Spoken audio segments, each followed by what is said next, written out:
और जीवन को लेकर एनजीटी पहुंची दिल्ली सरकार के वकील ने पुनर्विचार याचिका दायर करते हुए महिलाओं और दोपहिया वाहनों को छूट देने की मांग की। और A1 की स्कीम लागू करने को लेकर सुनवाई के दौरान दिल्ली सरकार के वकील के न पहुंचने पर एनजीटी ने दिल्ली सरकार को फटकार लगाई।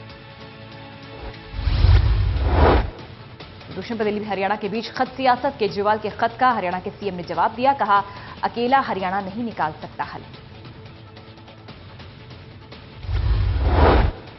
दिल्ली के प्रदूषण पर राहुल गांधी का शारानावार। ट्वीट कर पूछा, सीने में जलन आंखों में तूफान सा क्यों है? इस शहर में सभी परेशान से क्यों हैं? क्या ये बताएंगे कि सब कुछ जानकर आप अनजान थे? दिल्ली की हवा में सोमवार सुबह भी राहत नजर नहीं आई। प्रदूषण का खतरनाक स्तर बरकरार। गुरुग्राम में भी आज स्कूल बंद रहे। स्कूल गाजियाबाद में डीएम ने दिए सभी स्कूलों के सुबह 9 बजे से खुलने के आदेश।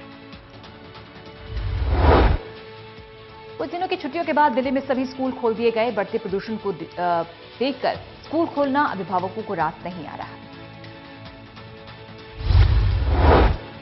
गुरुग्राम के जिला उपायुक्त ने कहा कि सभी निजी और सरकारी स्कूलों को आदेश है कि स्मॉग के कारण सुबह 9 बजे से शाम 3:30 बजे तक रहेगा स्कूल का समय। एनजीटी ने मां वैष्णो देवी के दर्शन को लेकर एक अहम आदेश दिया है। अब एक दिन में 50,000 लोग ही कर सकेंगे मां वैष्णो देवी के दर्शन।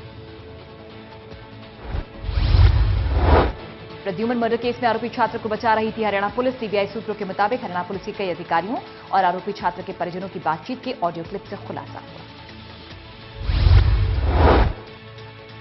सूत्रों के मुताबिक सीबीआई के पास गुरुग्राम पुलिस के अधिकारी की ऑडियो क्लिप है, जिसमें वारदात के बाद वो पुलिस अधिकारी आरोपी छात्र के पिता को जांच से जुड़ी जानकारी दे रहा है।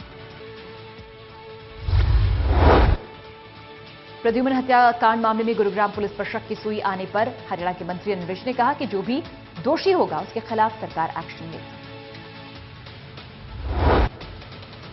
रोहतक की सुनारिया जेल में बंद डेरा प्रमुख राम रहीम से उसके परिजन आज मिलने पहुंचे। 1.5 घंटे मुलाकात हुई।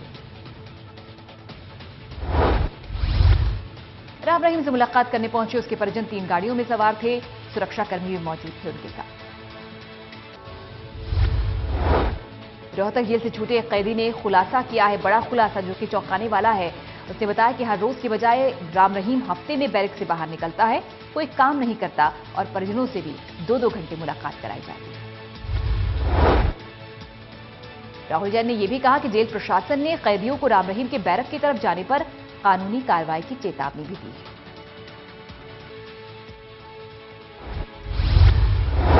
सोनीपत में बदमाशों ने रिटायर्ड फौजी की गोली से छलनी कर हत्या कर दी।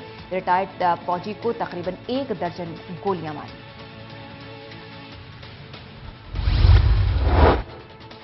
गुरुग्राम रेलवे पुलिस ने एक ऐसे गिरोह के 4 सदस्यों को पकड़ा है जो चलती ट्रेन में चोरी करते थे। रेलवे पुलिस ने इस गिरोह के कब्जे से तकरीबन 22 लाख रुपए की चोरी के ड्राई फ्रूट्स और इलेक्ट्रॉनिक मशीनें बरामद। इस गिरोह के लोग दिल्ली से चलने वाली मालगाड़ी में सवार हो जाते थे। गिरोह के कुछ सदस्य ट्रेन के साथ अपनी पिकअप गाड़ी से चलते थे और जो सामान ट्रेन से गिराया जाता था उसे वो अपनी गाड़ी में भरकर दिल्ली के गोदाम में पहुंचाया। यमुनानगर के कैंप इलाके में एक सेंट्री की दुकान में 2.5 लाख रुपए की नकदी चोरी हो गई है। पुलिस ने मामला दर्ज कर लिया। दुकान का नौकर ही आरोपी बताया जा रहा है। हालांकि पीड़ित दुकानदार के पास आरोपी नौकर का कोई रिकॉर्ड नहीं है। 2 महीने पहले ही उसने नौकर को दुकान पर रखा था।